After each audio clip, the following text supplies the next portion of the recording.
lagi kita memperingati Hari Kebangkitan Nasional, momen yang tepat untuk menggelorakan semangat Indonesia menyala untuk mencetak generasi emas menyongsong 100 tahun kemerdekaan Indonesia 2045.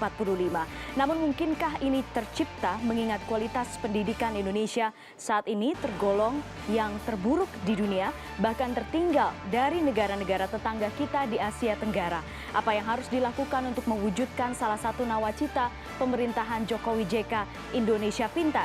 Inilah Kupas ke-7, mewujudkan Indonesia Pintar.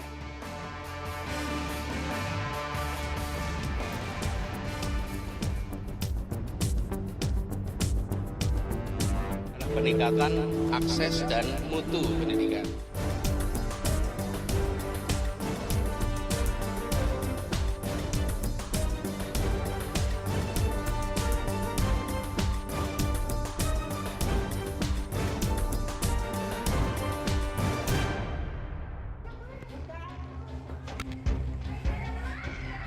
Secara umum, mutu pendidikan Indonesia saat ini masih tergolong rendah. Menurut Organisasi Kerjasama Ekonomi Pembangunan atau OECD, kualitas pendidikan Indonesia masih berada di urutan 69 dari 76 negara anggotanya.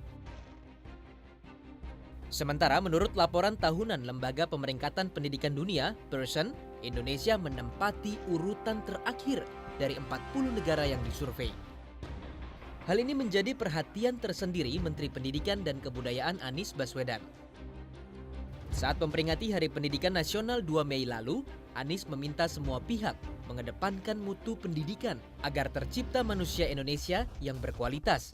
Karena manusia Indonesia merupakan aset terbesar yang dimiliki bangsa Indonesia. Bukan tambang, gas, minyak, maupun segala macam hasil bumi. Jadi kita memang akan konsentrasi pada 3 hal. Pertama adalah soal penguatan pelaku pendidikan, yaitu guru, kepala sekolah, orang tua. Yang kedua adalah peningkatan akses dan mutu pendidikan.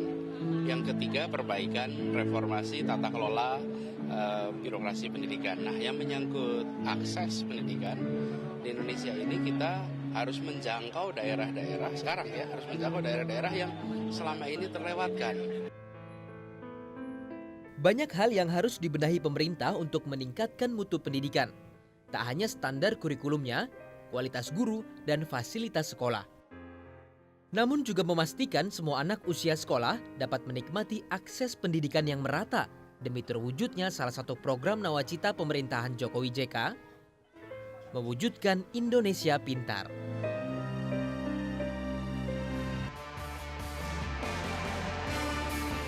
Ya pemirsa, untuk membahasnya malam hari ini saya langsung undang memasuki studio Kupas ke-7. Saya undang Kepala Balitbang Kementerian Pendidikan dan Kebudayaan, Bapak Furkon. Pak Furkon, silakan. Selamat malam, terima kasih sudah hadir Pak Furkon. Dan berikutnya saya panggil anggota Komisi 10 DPR RI, Mas Teguh Juwarno. Mas Teguh, silakan. Berikutnya praktisi dan pemerhati pendidikan, Kak Seto Mulyadi. Kak Seto, selamat malam. Selamat malam. Saya panggil juga praktisi pendidikan dari UHAMKA Jakarta, Ibu Elin Driana. Bu Elin, selamat malam. Halo, terima kasih kembali lagi bertemu di sini.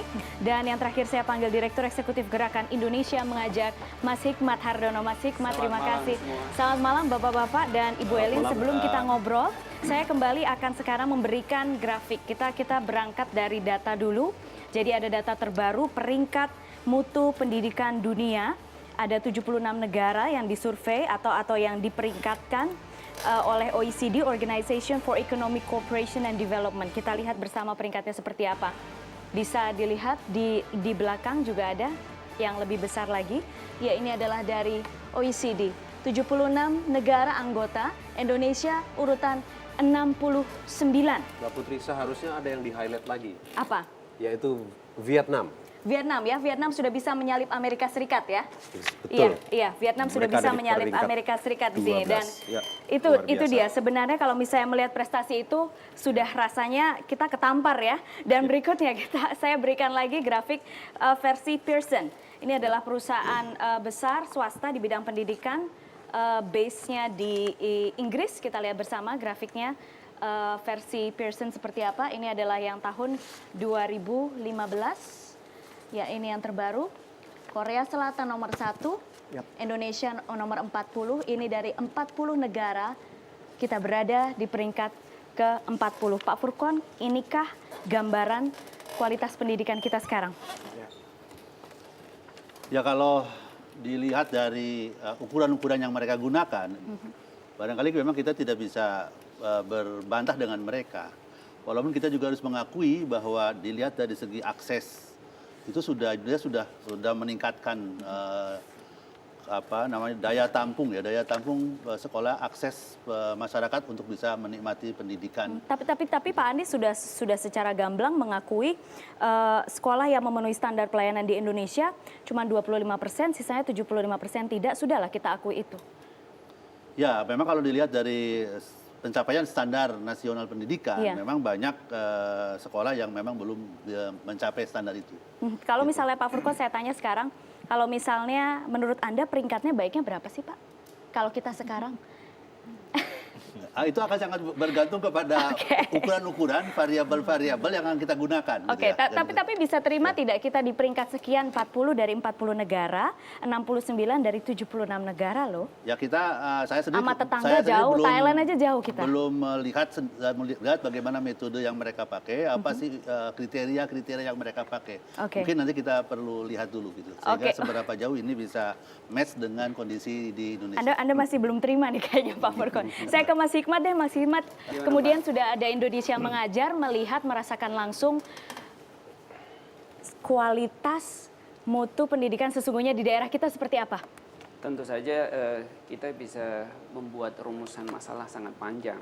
Tetapi kalau ditanya puas atau enggak dengan urutan itu, saya lebih suka menggunakan indikator lain. Kalau kita menggunakan indikator seberapa banyak kesempatan yang kita miliki hari ini untuk membangun pendidikan, rasanya kita nomor 1. Dan tentu saja kita bisa menyaksikan banyak masalah. Tetapi kita juga menyaksikan. Tapi kita tetap harus disadarkan dengan hal-hal seperti ini kan? Iya, tentu saja. Dan kita bisa membaca lebih banyak lagi indikator untuk itu. Tetapi seperti yang kami percaya, perdebatan di Jakarta itu tidak serta-merta membuat anak-anak di daerah pintar. Jadi tentu saja kita bisa berdebat, membuat rumusan banyak-banyak, tetapi kita harus bekerja. Itu aja. Baik, Bu Elin, apa temuan Anda? Apakah Anda punya temuan lain soal peringkat posisi Indonesia? Satu hal yang perlu kita ingat bahwa pemeringkatan kualitas pendidikan ini didasarkan pada penguasaan atas matematika, sains, dan membaca. Iya, baca dan tulis. Matematika, baca, tulis, pengetahuan umum. Dan kita harus ingat bahwa pendidikan tidak hanya direduksi pada 3 hal itu, gitu kan? Apalagi sekarang dunia pun sudah mengarah pada pendidikan yang holistik. Tapi dengan melihat konsistensi hasil dari tahun ke tahun dalam penyelenggaraan PISA, TIMSS maupun PIRLS mau tidak mau ini seharusnya menjadi bahan evaluasi begitu. Karena kita selalu konsisten di peringkat bawah untuk hasil ini. Tapi sekali lagi jangan sampai ada kritik juga ya terhadap pemeringkatan semacam ini. Karena ada kecenderungan akhirnya seolah-olah negara-negara itu mengubah model pembelajarannya untuk mencapai peringkat yang lebih baik. Ada kritik terhadap ini. Jadi kita juga gunakan ini secara proporsional ya sebagai bahan evaluasi, tetapi jangan sampai kita malah mengubah model pembelajaran kita sekedar untuk mengejar peringkat semacam ini. Saya ke Kak Seto. Kak Seto, kalau misalnya tadi dikatakan oleh Bu Elin konsisten di peringkat bawah, sekalipun memang ada kritik soal pemeringkatan ini, apakah ini artinya bisa ditarik juga garis bahwa proses belajar mengajar di Indonesia itu tidak menyenangkan? Iya, saya kira itu yang paling utama ya. Artinya begini, anak-anak belajar itu motivasinya harus motivasi internal. Jadi belajar harus membuat anak bergairah, senang belajar. Karena semua anak pada dasarnya senang belajar. Tapi dibuat menjadi tidak senang belajar manakala suasananya tidak ramah anak. Coba kita lihat standar pendidikan kita. Masih banyak yang Anda lihat sekolah justru tidak ramah anak? Betul. Artinya gini, selain standar sarana prasarana, mungkin ada yang cukup, ada yang kurang. Kemudian standar proses, standar guru. Nah, saya pernah mendengar isu guru di Indonesia sekitar 60% tidak layak mengajar katanya. Bukan karena tidak menguasai materinya, tetapi cara mengajar yang tidak ramah anak. Tidak memahami bahwa belajar adalah hak anak. Jadi akhirnya anak stres, anak tertekan, dan menjadi sekedar robot-robot belaka. Padahal makna pendidikan adalah bukan mengisi air ke dalam gelas, tapi memberdayakan potensi setiap anak yang pada dasarnya unggul.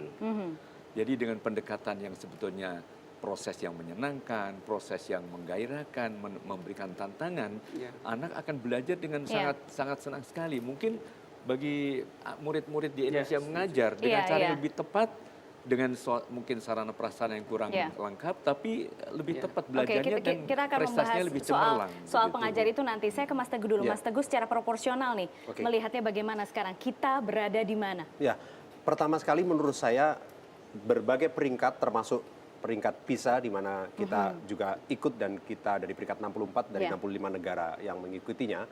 Menurut saya menjadi sebuah teguran yang ya katakanlah keras.